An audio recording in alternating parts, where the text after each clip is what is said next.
여러분 혹시 한 회사가 시장을 압도하는 혁신가이면서 동시에 스스로를 무너뜨리는 괴물이 될 수도 있다는 거 상상해 보셨나요? 오늘 우리가 살펴볼 이야기는요.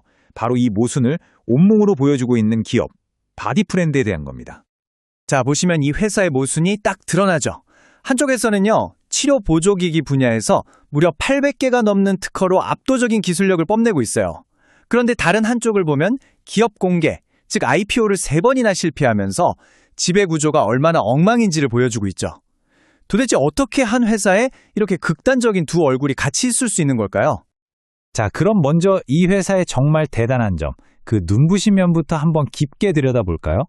이들이 어떻게 안마의자라는 시장 자체를 새로 만들었고 이제는 그 시장의 미래까지 그려나가고 있는지 말이죠. 이게 진짜 놀라운데요. 바디프렌드가 등장하기 전에 우리나라 안마의자 시장 규모는 한 200억 원 정도밖에 안 됐어요. 그런데 이걸 무려 1조 원짜리 산업으로 키워낸 장본인이 바로 바디프렌드입니다. 50배를 키운 거죠. 공격적인 마케팅이랑 끊임없는 기술 혁신으로 안마의자는 아재들 물건이라는 인식을 완전히 뒤집어 버린 겁니다. 그 혁신의 중심에 뭐가 있냐? 바로 이 로보틱스 테크놀로지라는 게 있습니다. 이게 그냥 주무르고 두드리는 그런 기계가 아니에요.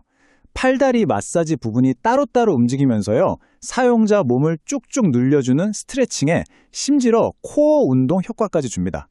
바디프렌드가 스스로를 그냥 안마의자 회사가 아니라 헬스케어 로봇 기업이라고 부르는 이유가 바로 여기에 있는 거죠. 이런 기술에 대한 집념은 이 숫자를 보면 알 수 있습니다. 지난 5년 동안 연구개발, R&D에 쏟아부은 돈만 무려 1,000억 원입니다. 1,000억 원!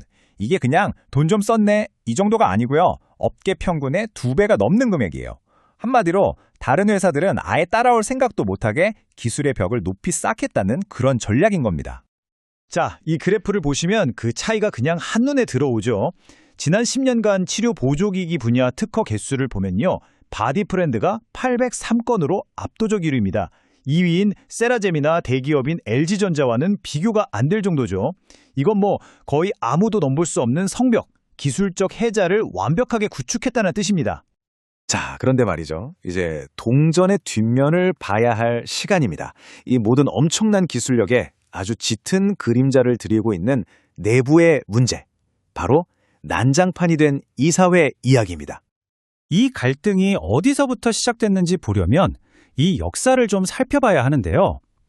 원래 창업주가 잘 운영하다가 2015년에 사모펀드인 VIG 파트너스가 최대 주주가 됩니다. 이때부터 경영권 분쟁의 씨앗이 심어진 거죠. 그리고 2022년 또 다른 컨소시엄으로 주인이 바뀌면서 이 갈등이 그냥 전면전으로 터져버린 겁니다. 지금 상황이 얼마나 꼬여 있냐면요. 이게 그냥 1대 주주랑 2대 주주인 창업주가 싸우는 그런 단순한 문제가 아니에요. 1대 주주인 투자회사, 그 안에서도 또 투자자들끼리 싸우고 있어요. 말 그대로 누가 진짜 주인인지도 헷갈리는 거미줄처럼 얽히고 설킨 분쟁인 거죠. 서로 고소한 내용을 보면 와, 진짜 신박합니다. 창업주는 회사 돈 37억 원을 횡령했다는 혐의를 받고 있고요. 새로운 최대주주 측 대표는 무려 195억 원을 빼돌리고 사기까지 쳤다는 혐의로 맞서고 있습니다. 서로가 서로를 향해 칼을 겨누고 있는 그런 상황인 거죠. 결국 이런 내부 싸움이 뭘 망가뜨렸냐? 바로 회사의 미래, 상장의 길을 막아버린 겁니다. 2019년에 거래소가 내부 통제가 부실하고 주주 보호가 미흡하다면서 퇴짜를 놨고요. 지금은 이 소송전 때문에 세 번째 시도조차 아예 멈춰버렸습니다. 투자자들은 돈이 그대로 묶여버린 거죠. 자, 그럼 이제 이 모든 드라마가 숫자로 어떻게 나타나는지 한번 볼까요? 재무제표를 보면요. 이 회사의 혁신과 기능 부전이라는 두 얼굴이 정말 적나라하게 드러납니다.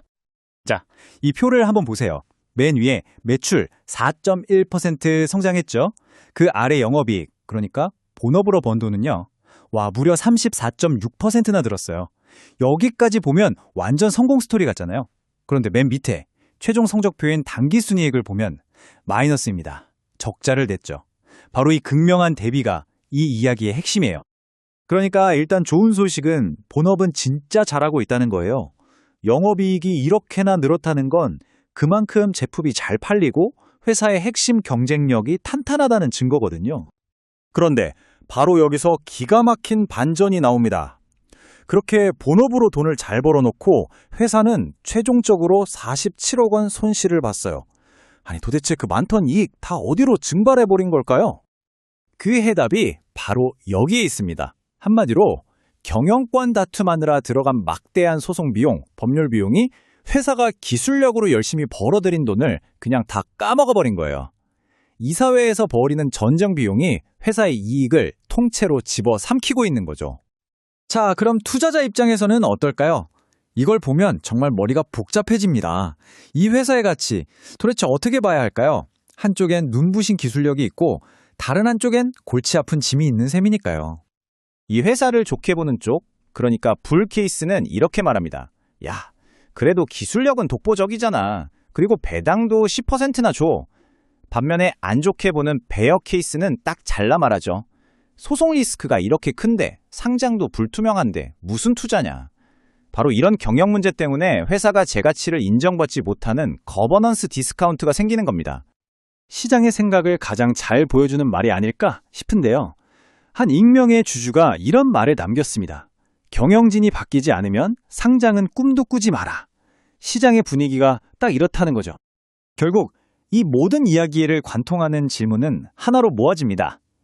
이 똑똑하고 대단한 로봇이 자기를 만든 이 혼란스러운 창조주들의 소나기에서 과연 벗어날 수 있을까요? 바디프렌드의 미래는 아마 이 질문에 대한 답에 달려 있을 겁니다.